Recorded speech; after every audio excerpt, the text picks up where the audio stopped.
decades, as well as deep economic and political instability caused by spiralling costs of living and political stalemate. Rolling electricity blackouts and hyperinflation, with the Lebanese currency losing around 90% of its value, are all in the minds of voters as they take to the polls. Taha Masarani took over the family electrical goods store in Tripoli in North Lebanon. While his business is doing okay, he says the government is doing nothing for the people. Government. Pure government. Nothing to blame but the government and most of the people. Because we let them rule us for a very long time. We haven't seen anything positive about them. Nothing. No evolving, no education, no care, no child care, child support, no nothing. It's also the first time the Lebanese have voted since the devastating explosion 2 years ago in the port of Beirut here behind me. Over 200 people were killed, thousands were injured, and many more thousands were displaced or lost their livelihoods. People I've spoken to say the lack of a full and proper investigation is typical of the inertia in the political system. We lost hope.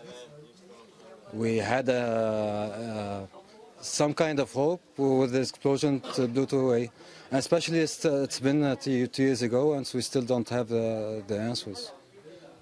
And we had other explosions.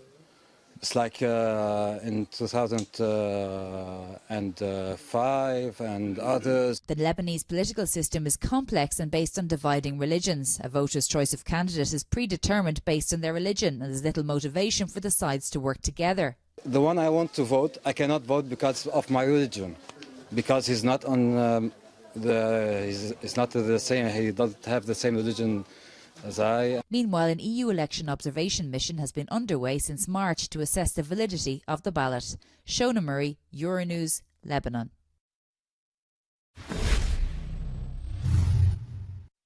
But one of the defining features of this election here in Lebanon will be the particularly low turnout, likely to be around 37 to 38%, although we don't have the official figures yet.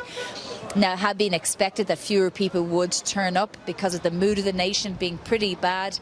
Lebanon experiencing one of the worst financial and economic crises of all time. 2 years on from the explosion in Beirut, where there hasn't been a full and thorough investigation. Over 200 people died, thousands lost their livelihoods and their homes. On top of that, you have the currency at an all-time low and a brain drain from the country. So some serious issues there. What I've heard from analysts is that members of the Shia or the Sunni community didn't show up. We had heard beforehand that one of the leaders of the Sunni community, Saad Hariri, had told his voters not to show up. That may have materialised, although we don't know that yet. Other reports are that there was quite a bit of intimidation in some electoral polling centres across the country. So that's something that observer missions like the EU observer mission will be poring over the next 24 to 48 hours. Shona Murray, Euronews, Beirut.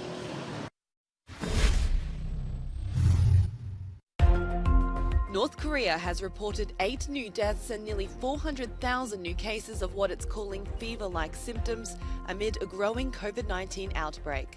Leader Kim Jong-un has blasted officials over delays in medicine deliveries. Experts say failure to slow the virus could be catastrophic for a state with a poor health system and an undernourished population. At least one person has been killed and 5 others wounded after multiple shots were fired at a church in Southern California. Deputies have detained a suspect at a Presbyterian church in Orange County. It comes a day after a white gunman killed 10 black people at a grocery store in Buffalo City in what's been described as a racially motivated attack. The winners of this year's Eurovision Song Contest, Ukraine's Kalush Orchestra, will auction off the trophy and donate the proceeds to a charity fund that helps the Ukrainian army. The folk rap ensemble left their hotel in Turin on Sunday after winning the glitzy showcase with their song Stefania. They had been given special permission to leave Ukraine to attend the competition.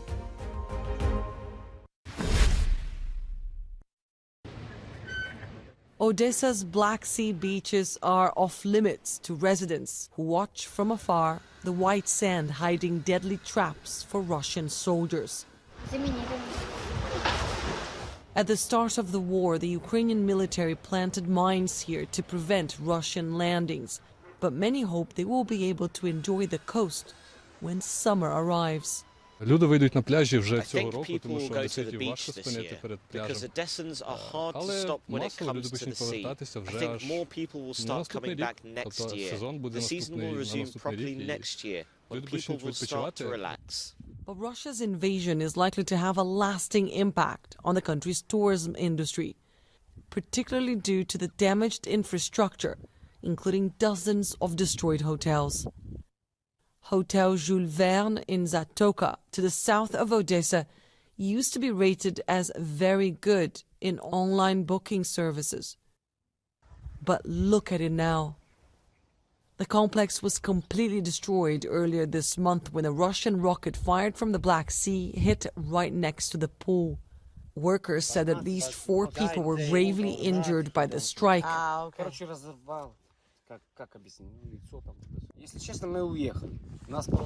You saw them? God, they say, God saved the rest of them. They went 1 day before. Ukraine's tourism sector used to be a booming industry. Some 30 million people traveled here in 2008. Those numbers went down when the conflict started in the east back in 2014. And they are now at their lowest ever, with less than 3 million people traveling here last year. Next door, a neighbor who owned a bed and breakfast said this was her livelihood. She's now out of a job and of hope. We don't have any work. The beach is mined. And this is how you live. This is how you eat. This is our lives, our money. I must feed my 3 kids, and none of us have work today. But a large number of Ukrainians will tell you the material losses are nothing compared to the feeling of betrayal by a nation many here considered part of the family. I'm afraid. I'm very afraid. It's terrible. Did you imagine that this could happen here? Were you afraid before? Вы могли себе представить, что такое может здесь произойти? No, I couldn't have imagined this. My oldest brother lives in Russia, and he told us we are Nazis. And we told him they shot at us. And he said they are not shooting here, but they are. I didn't expect this. How could I? For all our lives, Russia and Ukraine were like 2 sisters. It's horrible. Annalise Borges in Zatoka, southern Ukraine, for Euronews.